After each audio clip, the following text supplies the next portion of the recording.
बिस्मिल्लाहिर्रहमानिर्रहीम अस्सलामुअलैकुम। It's me your anatomy and physiology lecture Naima. आज का जो हमारा टॉपिक है वो है from the urinary system, urine composition and formation of urine and its composition mentioned on page number 142 to 145। So starting with the composition of urine है क्या। Last lecture में हम लोगों ने पढ़ा था कि किडनीज़ का फंक्शन क्या है, इसके स्ट्रक्चरल यूनिट्स क्या है और किस तरह से यूरिन जो है वो डिफरेंट कलेक्टिंग डक्ट्स में और रीनल ट्यूब्यूल्स में और इसके अलावा जो इसकी बोमेंस कैप्सूल है वहाँ पर यूरिन जो है वो फॉर्म होता है। यूरिन की डेफिनेशन है this is an amber coloured fluid of slight acidic reaction excreted by kidneys.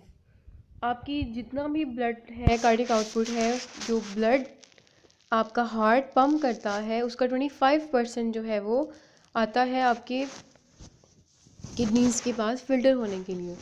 तो वो जो ब्लड फिल्ट्रेट है, फ़िल्टर हुआ हुआ जो ब्लड है, उसके बाद जो आपके पास जो अनवांटेड टॉक्सिक मटेरियल्स बच जाते हैं, इसके अलावा जो एक्स्ट्रा वाटर है ब्लड से,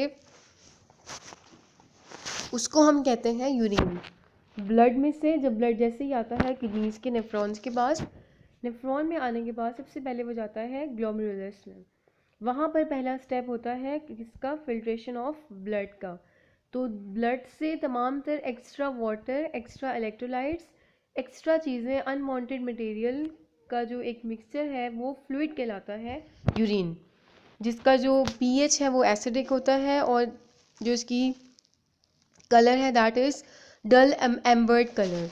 उसके बाद हमारे पास है वॉल्यूम ऑफ यूरिन के डेली बेसिस पे कितने ml of urine adult body जो है वो एक्सक्रीट करती है। दैट रेंजेस फ्रॉम 1000 ml से लेकर 2000 ml पर डे, और you can say that average 1.5 litres per day जो है वो यूरिन बॉडी से एक्सक्रीट आउट होता है। कलर जो है वो येलो है, depends upon the pigment called urochrome. जो यूरिन का पीएच है वो आपके वाटर इनटेक पे भी डिपेंड करता है। अगर यूरिन कंसनट्रेटेड है तो उसका कलर ज़्यादा डार्क होगा, अगर यूरिन जो है वो less concentrated diluted urine produce हो रहा है तो वो लाइट कलर का यूरिन जो है वो प्रोड्यूस होता है। Chemical nature that is the pH. PH जो है वो यूरिन का वो एसिडिक है क्योंकि उसके अंदर जो कंपोनेंट्स हैं यूरिन के, जो भी फिल्ट्रेट है वो सारा का सारा उसके अंदर एसिडिक चीज़ें मौजूद होती हैं। Then we have normal constituents के कौन कौन से कॉन्स्टिट्यूएंट्स प्रेजेंट होते हैं, यूरिन का हिस्सा बनते हैं ब्लड से निकल कर। तो दो हैं हमारे पास categories, organic substances and inorganic substances. Organic substances में आता है urea, uric acid, creatinine, ammonia and hippuric acid, oxalic acid, amino acids, allantoin, vitamins, enzymes and hormones. ये वो तमाम तरह प्रोटीन्स या प्रोटीन डेरिवेटिव्स हैं जो कि आपके यूरिन में शामिल होते हैं ब्लड से निकलकर। यूरिया, यूरिक एसिड, क्रेटिनिन, ये सब जो है वो हिस्सा है प्रोटीन के मेटाबॉलिज्म का। अमोनिया भी प्रोटीन से ही डिराइव्ड होता है। उसके बाद हमारे पास एसिड्स हैं, देन अमाइनो एसिड जो कि बिल्डिंग ब्लॉक है प्रोटीन्स का, हार्मोन्स, एंजाइम्स एंड विटामिन जो कि मोस्टली प्रोटीन इन नेचर हैं। तो ये तो हो गया organic portion of your urine. Then we have inorganic. Inorganic में आते हैं मिनरल्स एंड सॉल्ट्स। जितना मिनरल एंड सॉल्ट आपकी बॉडी को चाहिए होता है ब्लड के अंदर, उतना ब्लड में रीअब्जॉर्ब हो जाएगा और बाकी जो एक्स्ट्रा अमाउंट होती है वो एक्सक्रीट आउट हो जाती है यूरिन के ज़रिए से। तो वो हैं sodium chloride, phosphate, sulphate, potassium, calcium, magnesium and iodine. ये वो तमाम तर मिनरल्स हैं, तमाम तर सॉल्ट्स हैं जो कि आपकी बॉडी के अंदर आपकी जो ब्लड का पीएच है, इसके अलावा इलेक्ट्रोलाइट बैलेंस है और ऑस्मोलैरिटी जो है वो उसको मेंटेन करता है। फिर है हमारे पास एबनॉर्मल कॉन्स्टिट्यूएंट्स ऑफ यूरिन। ये तो थे नॉर्मली जो यूरिन में कॉन्स्टिट्यूएंट्स आ रहे होते हैं डेली बेसिस पे। अब जो एबनॉर्मल कॉन्स्टिट्यूएंट, अगर बॉडी के अंदर कोई डिजीज़ है, कोई एबनॉर्मेलिटी है, कोई किडनीज़ का फंक्शन डिस्टर्ब हुआ है या कोई भी ऐसा बॉडी की फिजियोलॉजी जो कि एबनॉर्मल है, उसकी वजह से जो आपके यूरिन के ऊपर इफ़ेक्ट आएगा वो उसकी कॉम्पोजिशन में आता है। मतलब कि अगर किडनीज सही से फ़िल्टर नहीं कर पा रहे, कोई किडनीज का मसला है, कोई लिवर का इशू है या पेंक्रियास का है या किसी भी किस्म का कोई इशू हो रहा है आपकी बॉडी की फिजियोलॉजी के साथ, तो वो उसके नतीजे में यूरिन के पास जो है वो बहुत से एबनॉर्मल प्रोडक्ट्स यूरिन में शामिल हो जाते हैं ब्लड से निकल कर। उसमें जो पहला है वो है प्रोटीन्स, एल्ब्यूमिन और ग्लोबुलिन। एल्ब्यूमिन और ग्लोबुलिन लार्ज मॉलिक्यूलर प्रोटीन्स होते हैं, इनका साइज़ काफ़ी बड़ा है। इस वजह से ये नॉर्मली आपका ग्लोमेरुलस जो है वो इनको फ़िल्टर नहीं करता, ब्लड से मतलब बाहर नहीं जाने देता। लेकिन अगर कोई नेफ्रॉन्स का इशू आ रहा है, ग्लोमेरुलस में कोई इशू आ रहा है, तो आपकी यूरिन के अंदर काफ़ी हाई अमाउंट में प्रोटीन जो है वो आ सकता है। ये इस कंडीशन को हम कहते हैं प्रोटीनूरिया। उसके बाद है sugar, glucose, fructose, galactose, lactose and pentose. ये वो तमाम सारे लार्ज मॉलिक्यूल्स हैं जो आपका ग्लोमेरुलस ब्लड से पास नहीं होने देता इनटू योर यूरिन फिल्ट्रेट। इस अगर आ रहे हैं ये यूरिन के अंदर तो ये इंडिकेट करते हैं किसी ना किसी नेफ्रोटिक डिजीज़ को या फिर डायबिटीज़ को। फिर हमारे पास ब्लड, आईबीसीज और डब्ल्यूबीसीज के कंपोनेंट्स रिलीज़ होते हैं ब्लड के अंदर जो कि शो करते हैं किसी किस्म के इन्फेक्शन को। फिर है कीटोन बॉडीज़। कीटोन बॉडीज़ जब आपके सेल्स को, टिश्यूज़ को ग्लूकोज नहीं मिल पाता सही अमाउंट में, तो जब जो कि होता है डायबिटीज़ के पेशेंट्स में कि उनको सही मकदार में उनके टिश्यूज़ को ऑक्सीजन, ग्लूकोज की सप्लाई नहीं मिल पाती, तो उस दौरान उसकी सप्लाई पूरी करने के लिए, एनर्जी हासिल करने के लिए फ़ैट जो है वो तोड़ा जाता है ताकि फ़ैट मॉलिक्यूल्स को तोड़वा कर एनर्जी टिश्यूज़ तक पहुंचाई जा सके। तो फ़ैट मेटाबॉलिज्म के नतीजे में हमारे पास कीटोन बॉडीज़ बनती हैं जो कि आपके फिर यूरिन का हिस्सा बनती हैं, और ये इंडिकेट करता है डायबिटीज़ की कंडीशन को, जिसको हम कहते हैं डायबिटिक कीटो एसिडोसिस। इंडिकेंस है हमारे पास। इंडिकेन जो है वो पोटेशियम सॉल्ट को कहते हैं यूरिन में। इंडोल की मेटाबॉलिज्म की वजह से अगर कोई ड्रग है इंडोल डिराइव्ड, इंडोल की मेटाबॉलिज्म का जो प्रोडक्ट है, बाय प्रोडक्ट, वो है पोटेशियम सॉल्ट जिसको हम कहते हैं इंडिकेन, तो वो भी रिलीज़ होता है abnormally in your urine. Then we have pigments. Pigments में bilirubin, porphyrin and melanin. Melanin जो कि कलर पिगमेंट है, ये बाइलिरुबिन जो है वो बाय प्रोडक्ट है आपके रेड ब्लड सेल्स का। जो red blood cells break down होते हैं, हीम कंपोनेंट जो उनका टूटता है, टूटने के बाद जो लिवर में मेटाबॉलिज्म के बाद जो हमारे पास बाय प्रोडक्ट आता है जो कि यूरिन के ज़रिए से एक्सक्रीट आउट हो रहा है एबनॉर्मली। फिर कास्ट है, पस है, इन्फेक्शन को जो शो करते हैं कास्ट और पस। रीनल कैल्कुलाई कहते हैं रीनल स्टोन्स को। And then we have microbes, कोई माइक्रो ऑर्गेनिज्म जो कि रीनल रूट के ज़रिए से बॉडी से एक्सक्रीट आउट हो रहा है। ये तमाम से एबनॉर्मल कंडीशंस बॉडी की एबनॉर्मल फिजियोलॉजी को इंडिकेट करती हैं। Then we have formation of urine. Urine कैसे फॉर्म होता है, as we have discussed in our previous lecture कि किस तरह से आपका ब्लड फिल्टर हो रहा है और कन्वर्ट करता है उस फिल्ट्रेट को यूरिन में। तो fluid is filtered from glomerular capillary into Bowman's capsule. This fluid is called glomerular filtrate. जो पहला स्टेप है यूरिन फॉर्मेशन का वो है ग्लोमेरुलर फिल्ट्रेट का।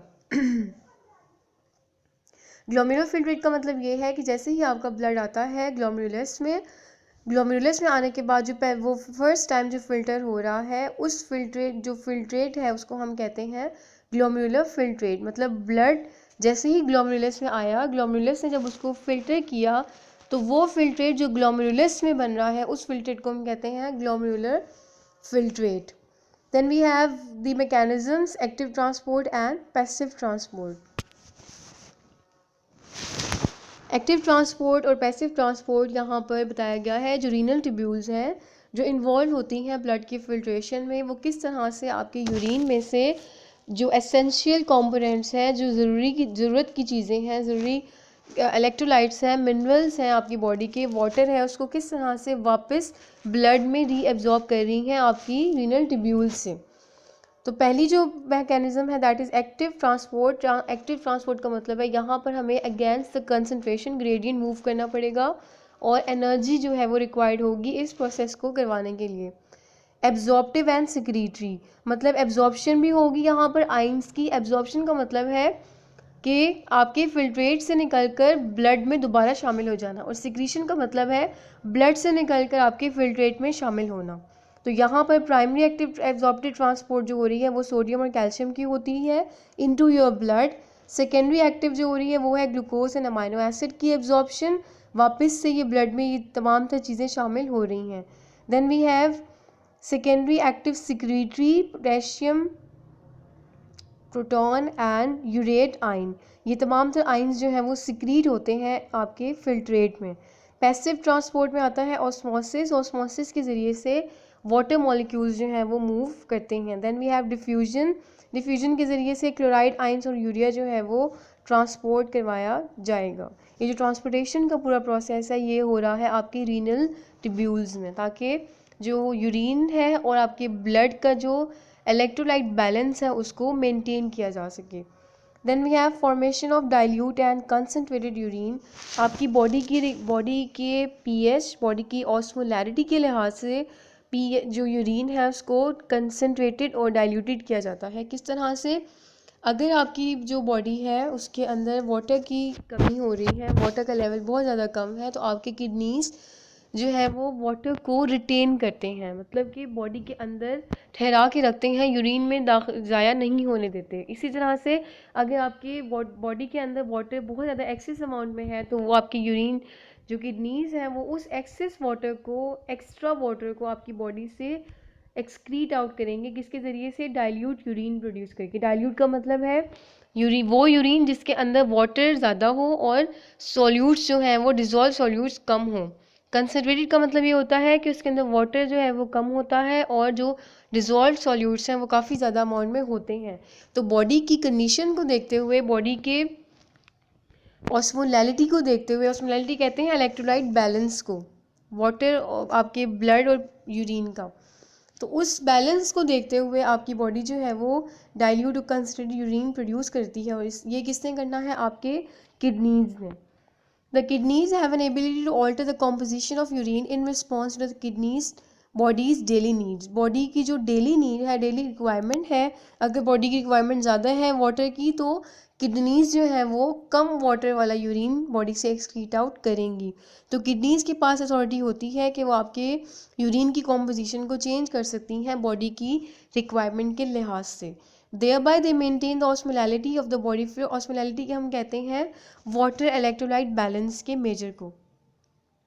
उसके बाद है when it is necessary to conserve body water the kidneys excrete urine with high solute concentration. ये मैं एक्सप्लेन कर चुकी हूँ कि अगर आपकी बॉडी की रिक्वायरमेंट ज़्यादा है वाटर की तो जो यूरिन होगा वो कंसनट्रेटेड होगा, मतलब यूरिन के अंदर वाटर की कंसनट्रेशन कम होगी और सॉल्यूट्स की जो मकदार है वो ज़्यादा होगी। अब ये जो कंसनट्रेटेड और डाइल्यूटेड यूरिन बन रहा है इसको रेगुलेट कौन कर रहा है, कौन सा हार्मोन इसको कंट्रोल करता है? वो है हमारे पास ADH, anti diuretic hormone. ADH जो है वो हार्मोन है जो कि आपका हाइपोथैलेमस बनाता है और स्टोर होता है पोस्टीरियर पिट्यूटरी ग्लैंड में। ठीक है, पोस्टीरियर पिट्यूटरी लोब जो है आपके पिट्यूटरी ग्लैंड का, वहाँ पर ये ADH एंटी डायूरेटिक, या इसको हम वेजोप्रेसिन भी कहते हैं, ये हार्मोन वहाँ पर मौजूद होता है, स्टोर्ड होता है। जब भी आपकी बॉडी के अंदर जो है वो वाटर की रिक्वायरमेंट बहुत ज़्यादा बढ़ जाती है तो ADH जो है वो रिलीज़ होगा वहाँ से और ज़्यादा से ज़्यादा वाटर को रीएब्जॉर्ब करवाएगा ब्लड के अंदर। तो ADH का जो काम है वो ये है कि वाटर को ब्लड के अंदर वापस से जस्ट करवाना, रीएब्जॉर्ब करवाना, ताकि ब्लड के अंदर वाटर का लेवल इंक्रीज़ किया जा सके। उसके बाद हमारे पास है when it is necessary to get rid of the excess water the kidneys excrete urine with a dilute solute concentration. जब आपकी ज़रूरत नहीं है आपकी बॉडी को तो फिर जो है वो आपके किडनीज से कंसनट्रेटेड डाइल्यूटेड यूरिन जो है वो एक्सक्रीट आउट होता है। ADH जो है वो किस तरह से रेगुलेट करता है किडनीज से कि जब भी आपकी in the absence of ADH the kidneys excrete a large volume of dilute urine. अगर ADH की कंसनट्रेशन कम है, अगर ADH मौजूद नहीं है तो उसकी एब्सेंस में जो यूरिन बनता है वो काफ़ी ज़्यादा डाइल्यूट होता है। When ADH is present in high concentration, the kidneys excrete small volume of concentrated urine.